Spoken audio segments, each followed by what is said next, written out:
रना श्रीराम जय राम जय जय Ram. 6 September. Ram करता या भावनेने समाधान मिळते.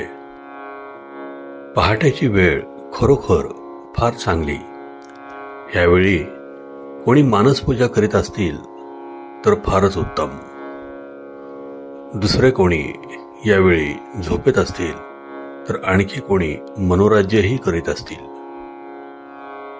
पहाटेपासून तो रात्रीच्या झोपेपर्यंत, मग तो राजा असो किंवा रंक असो, सर्वांची एकच धडपड चालू असते आणि ती म्हणजे समाधान मिळवायची. प्रत्येकाच्या जीवनाला समाधानाची ओढ लागलेली असते. वास्तविक खरे समाधान हे कशावरही अवलंबून नाही. ते राम करता ही भावना बाळगल्यानेच मिळू शकते.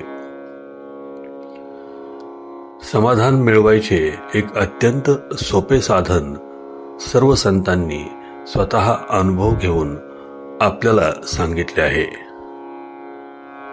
आणि ते म्हणजे नामस्मरण. खरी तहान लागली म्हणजे सहजपणे कोणत्याही नदीचे पाणी प्याले तरी तहान भागते. त्याचप्रमाणे खरी तळमळ असली म्हणजे सहजपणे नामस्मरण होऊन समाधानाची प्राप्ती होते. पहाटेच्या वेळी केलेला अभ्यास चांगला होतो असे म्हणतात. तेव्हा या नामस्मरणाच्या अभ्यासाला आपण पहाटेपासून सुरुवात करूया. काकड आरती झाली म्हणजे देवाचे स्मरण संपवावे असे नाही, किंवा सारखी काकड आरतीच करावी असेही नाही. भगवंताचे अखंड स्मरण आणि भाव पाहिजे.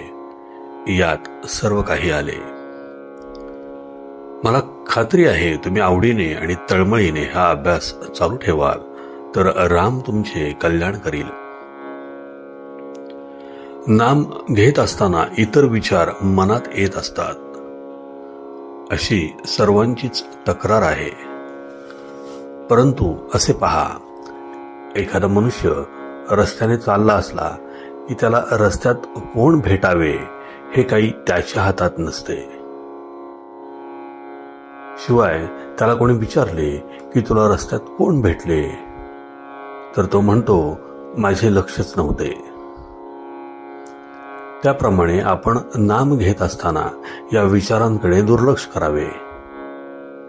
त्यांच्या पाठीमागे जाऊ नये किंवा त्यांच्याबद्दल विचार करीत वेळ फुकट घालवू नये. मला विचार विसरला पाहिजे असे म्हणून का त्याचे विस्मरण होणार आहे? नामाकडेच जास्त लक्ष द्यावे, म्हणजे विचारांचा आपोआप विसर पडतो आणि पुढे ते येईनासे होतात. एकदा वाट चुकल्यावर ती चुकीची वाट परत उलट दिशेने चालावी लागते आणि मग योग्य रस्ता आल्यावर त्या रस्त्याला लागायचे. हाच अभ्यास आणि हे सर्व ध्येय गाठेपर्यंत चालू ठेवणे हीच तपश्चर्या. ब्रह्मानंद बुवांनी खरी तपश्चर्या केली. ते एवढे विद्वान, परंतु त्यांनी आपली सर्व बुद्धी रामचरणी लावली. जगातल्या इतर गोष्टींपेक्षा हे केल्याने आपले खचितच कल्याण होईल असे वाटले, म्हणून त्यांनी हा मार्ग पत्करला आणि त्याला सर्वस्वी वाहून घेतले.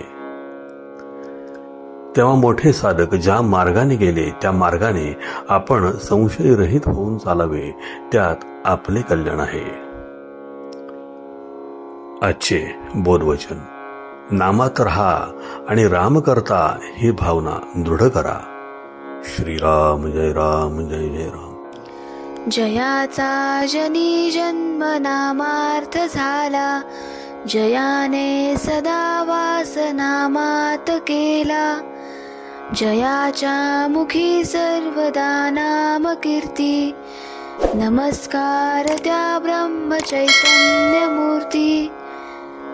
जय जय रघुवीर समर्थ. एक नम्र निवेदन: कुठल्याही धार्मिक कार्यात तसेच उत्सवात आपल्याकडूनही काही सेवा घडावी यासारखे भाग्य नाही.